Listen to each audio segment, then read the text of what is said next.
I want to show you two different knots that can help you tie two different ropes together. And one of them is this one. It's the double fisherman's knot. These knots have application in things like nautical situations, also for arborists and for climbers. They also can just help you out if you got two ropes you need to tie together. Maybe you broke the tow rope on your car, you want to tie them back together in a pinch. Obviously, if you break it, it's probably better to buy a new tow rope, but in a pinch, you can tie it together and it may hold together just as good as before. So let's get into it. I want to show you how it's done. Hey everybody, Chad Cruiser here with Health and Homestead. We're going to start off with the double fisherman's knot. This is a knot that can tie together two pieces of cordage with the same diameter. And this is used in climbing. You can use this in various situations that you specifically want to simply tie two ropes together. So let's show you how to do it.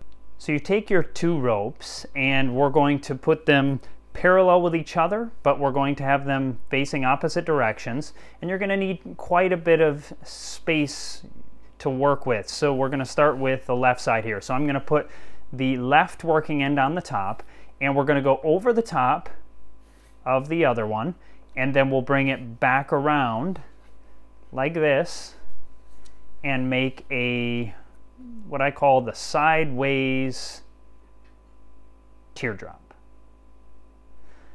And so once you have your sideways teardrop, then you take your working end, bring it under both of the others, and once you have that, then it makes a figure 8, if you can see that. So we have a figure 8 here, and we're going to take that underneath the X in the figure 8. So we have an X here, and we're going to bring our working end through there, and that will bring our knot on our left side. That's going to make an X here. And you can kind of dress that up a little bit, make it nice and tight. Once you have your X on this side, you're going to have a kind of a parallel lines here, X on this side. So now let's make our way toward the other side. And at this point, we take our working end, we do the same thing. We bring it over top and then back around underneath, and we make our sideways teardrop. Once we have our sideways teardrop, then we can bring the working end underneath both of the other pieces of cordage, and we've got our figure 8. Once we have our figure 8, we do the same thing. We bring it underneath the X, that's between there, bring it under the X, and you can use that to begin to tighten up your rope there. Once you've done that, once you've got it nice and tight,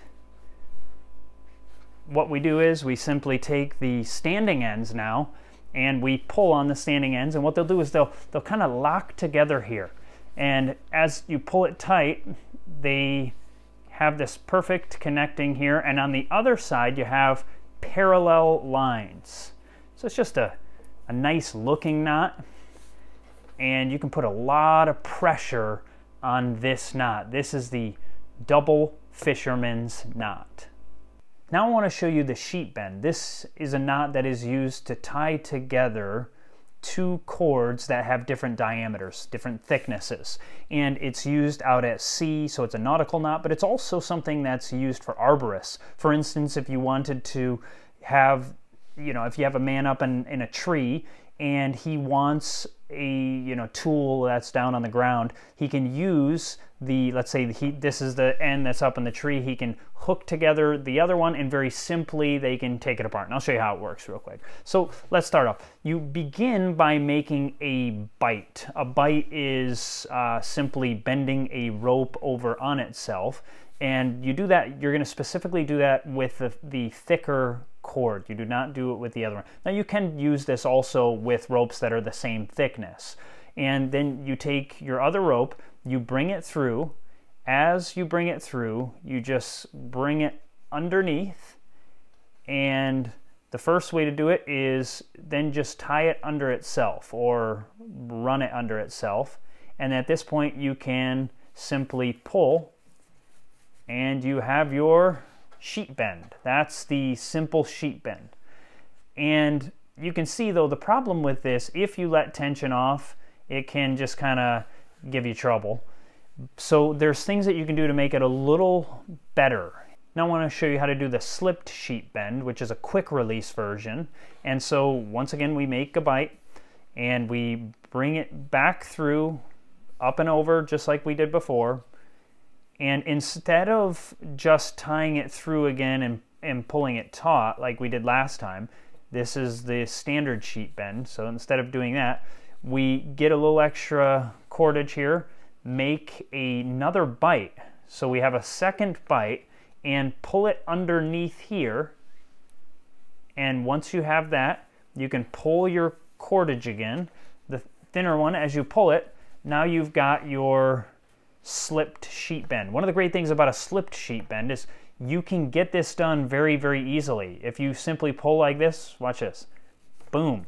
Now you can untie it. So if you're in a situation where someone's up in the tree and you want them to be able to get it, but you also want them to not be able to finagle with it or mess around with it too much, I should say, then you can simply do the slipped sheet bend. But there's a third option that gives you the best security, the greatest connection in this kind of situation. You do the very same thing like we've done before. You make a bite, you bring your cordage through. As you bring it through, you tie the knot just like you normally do. So you tie the knot, but then you come along again and do it again. And once you've done that, what do you have? You've got the double sheet bend. So that just gives you a little bit more security. And once again, if someone's up in a tree, it's going to be a little bit more difficult to take this apart. But in a normal situation, it's not going to have any problem. So that just gives you an extra bit of stability to your knot, less likely to come undone or slide right through. Just a little bit of history about the sheet bend. It's also called the weaver's bend, the weaver's knot, and the Beckett's bend.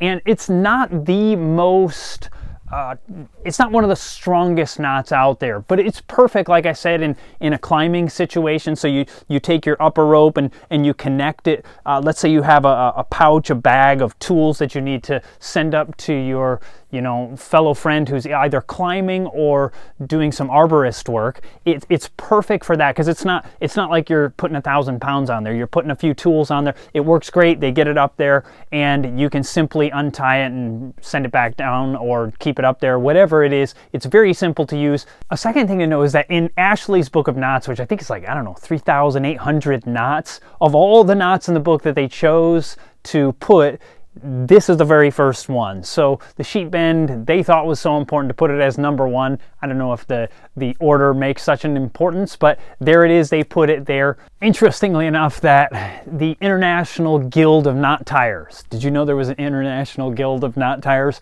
They have a 6-tie challenge or 6 different knot tying challenge. And this is one of them. This happens to be one of those knots along with the clove hitch and also the bowline. And if you haven't seen my video on the bowline, you are missing out. You don't want to miss that. Check that out right here. The other ones were the reef knot and round turn and 2 half hitches, and also the sheep shank. For whatever reason, everybody loves the sheep shank. I'll have videos on most of these knots, so you don't want to miss it. If you like this video, hit the subscribe button. God bless and have a fantastic day.